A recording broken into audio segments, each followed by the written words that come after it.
आप सभी लोगों को नमस्कार। फिजिक्स का ज्ञान वरुण सर यूट्यूब चैनल में आप सभी लोगों का हार्दिक स्वागत है। आज जो आप लोगों को हम पढ़ाने जा रहे हैं कूलाम्स लॉ। कूलाम्स लॉ के बारे में हम आपको बताने जा रहे हैं और आपसे कुछ बातें और करनी हैं, जैसे कि यहाँ पर क्लास 12 में एनसीईआरटी का एक पार्ट फर्स्ट होता है, एक पार्ट सेकेंड होता है। पार्ट फर्स्ट और सेकेंड में इन बातों को ध्यान रखना है कि जैसे जो पार्ट सेकेंड है, तो पार्ट सेकेंड में आपको प्लेलिस्ट के द्वारा बहुत सारे वीडियो मिल जाएंगे। तो आप क्लास 12 की जो फिज़िक्स का जो प्लेलिस्ट है वहाँ पर आपको वीडियो देखने को मिल जाएंगे यूट्यूब चैनल पर।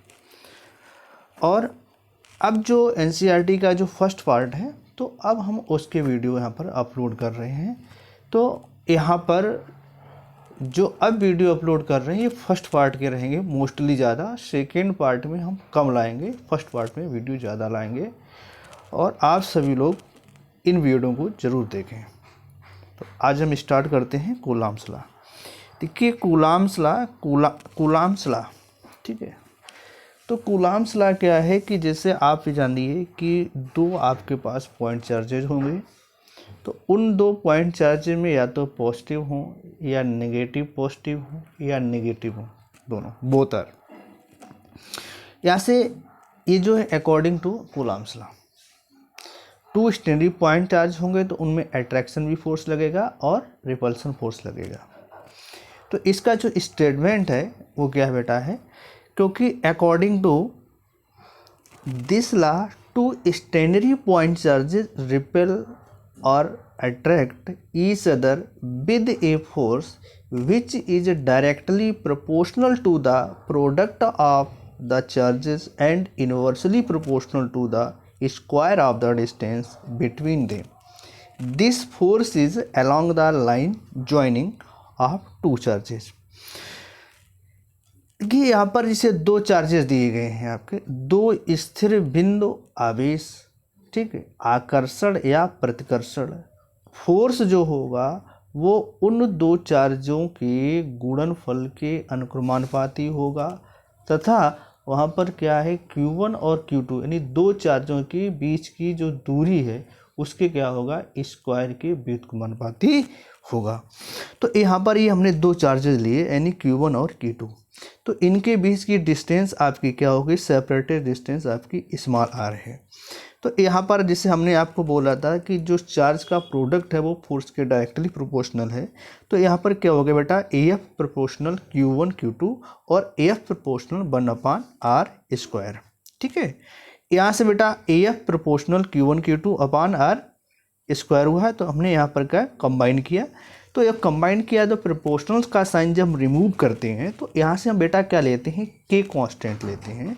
तो AF is equal to K Q1 Q2 upon r², where K is a proportionality constant या इसे कह सकते हैं electrostatics force constant for the two charges located in free space. Small k is equal to 1/4 pi epsilon naught. ये 1/4 pi epsilon naught की वैल्यू जो है 9 × 10⁹ newton metre square upon coulomb square. यहाँ पर जहाँ पर के लिखा था वहाँ पर हम इसको 1/4 पाई एप्सिलॉन नॉट को लिखेंगे। तो F is equal to 1/4 pi epsilon naught Q1 Q2 upon r², यानी यहाँ पर इसे हम इलेक्ट्रोस्टैटिक फोर्स कहते हैं। तो यहाँ पर इसकी जो यूनिट होगी वो न्यूटन होगी, यानी एप्सिलॉन नॉट इसे कहते हैं परमिएबिलिटी ऑफ फ्री स्पेस। अब यहाँ पर जो एप्सिलॉन नॉट है तो इसकी वैल्यू क्या होगी और इसकी यूनिट क्या होगी, इसे बेटा हम यहाँ पर फाइंड करेंगे। तो we know that in 1/4 pi epsilon naught 9 × 10⁹ newton metre square upon coulomb square. अब बेटा यहाँ पर हम लोग बात करते हैं एप्सिलॉन नॉट। तो एप्सिलॉन नॉट जिसे इज इक्वल टू क्या हो जाएगा 1/4 पाई × 9 × 10⁹। तो बेटा यहाँ से इसकी यूनिट क्या होती है, coulomb square upon newton metre square. यहाँ से बेटा 1/4 पाई × 9 इंटू 10⁻⁹, इसे बेटा हम क्या करते हैं पाई, एप्सिलॉन नॉट 1/पाई की वैल्यू पुट करते हैं, तो 4 इंटू 3.14 इंटू 9 इंटू 10⁻⁹, इसे कैलकुलेट करते हैं। आफ्टर कैलकुलेशन के बाद क्या होता है, इसकी जो वैल्यू आती है बेटा 8.85 इंटू 10⁻⁻12 कूलाम स्क्वायर पर न्यूटन मीटर स्क्वायर।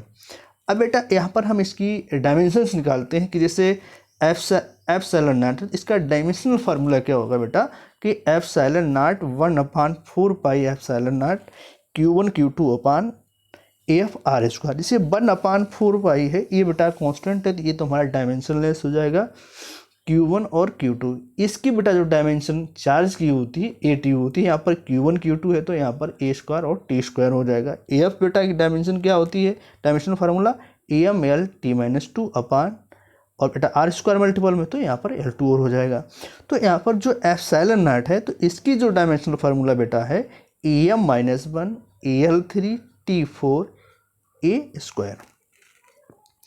इसके बाद कूलाम्स लॉ की बात करते हैं बेटा। Coulomb's law in vector form, यानी Coulomb's law in vector form में कैसे आप जानते हैं, क्योंकि वेक्टर फॉर्म में भी आपको जानना जरूरी है।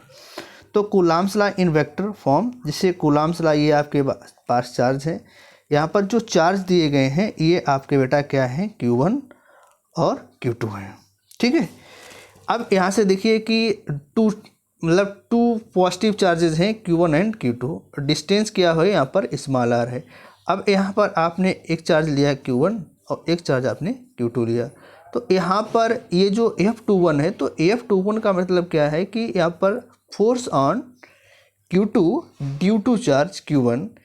ए फोर्स F12 का मीनिंग क्या है कि force on Q1 due to charge Q2। Q1 and Q2 की डिस्टेंस जो है ये आपकी R है, और यहाँ पर जो पोजीशन वेक्टर है वो आपका क्या है R12 कैप और 2R1 कैप।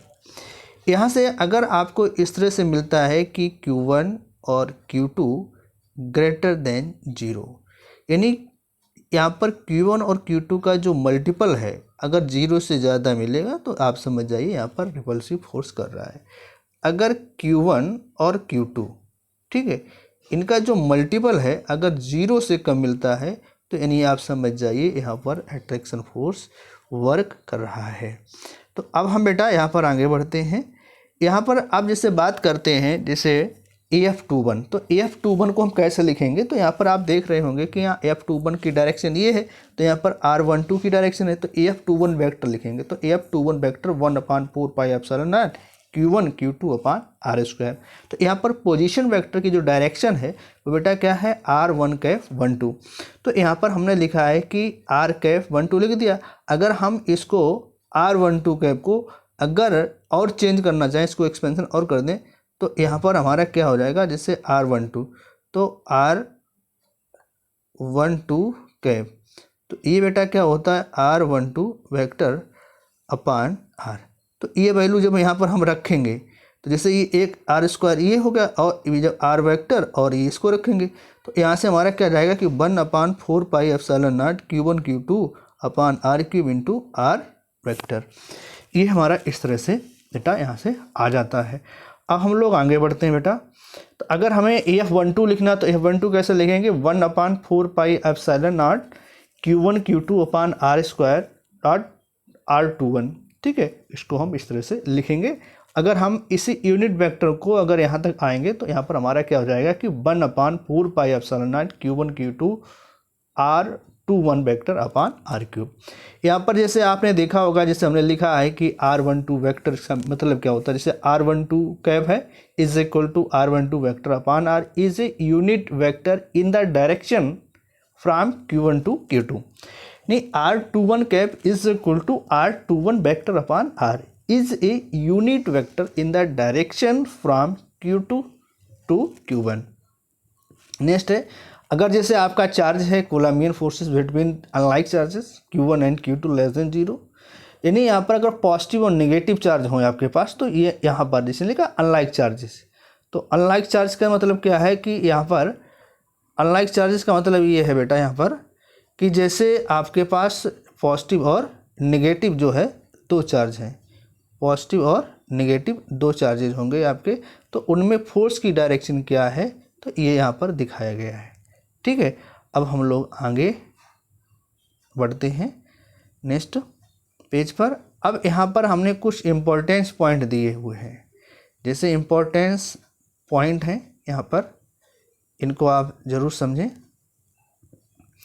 जैसे लिखा है कि इम्पोर्टेंस वेक्टर, जैसे as F R1 R cap 2 1 vector is equal to minus R12 vector, ये आपने डायग्राम के द्वारा देखा है। यहाँ पर क्या है, देयरफॉर तो F21 वेक्टर और माइनस F21 वेक्टर, यानी आप देख रहे होंगे तो यहाँ पर जो न्यूटन्स का थर्ड लॉ है एज ए फॉलो कर रहा है। अब यहाँ पर मीनिंग क्या है कि this means that two charges existed equal and opposite forces, equal and opposite forces, force on each other, so Coulombian force obey the Newton's third law. कौन सा लॉ हो रहा, न्यूटन्स थर्ड लॉ।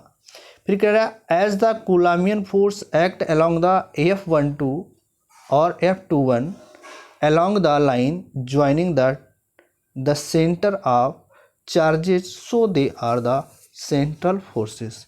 यानी यहाँ पर ये जो आपका कूलामियन फोर्सेस है, यानी ये सेंट्रल फोर्स की बात, सेंट्रल फोर्स की तरह बिहेव करता है, और ये कंजर्वेटिव भी फोर्स है, और ये न्यूटन्स थर्ड लॉ को भी फॉलो करता है। तो यहाँ से ये जो है आपका कूलाम्स लॉ कंप्लीट होता है। और अंततः आप लोगों से फिर कहता हूँ, चैनल को लाइक करें, सब्सक्राइब करें, और आपको नई नई वीडियो मिलती रहेंगी, ये आपसे मेरा वादा है। इस बातें को हम बखूबी से निभाएंगे। चैनल को लाइक करें और सब्सक्राइब करें, और अपने मित्रों को शेयर भी करते रहें।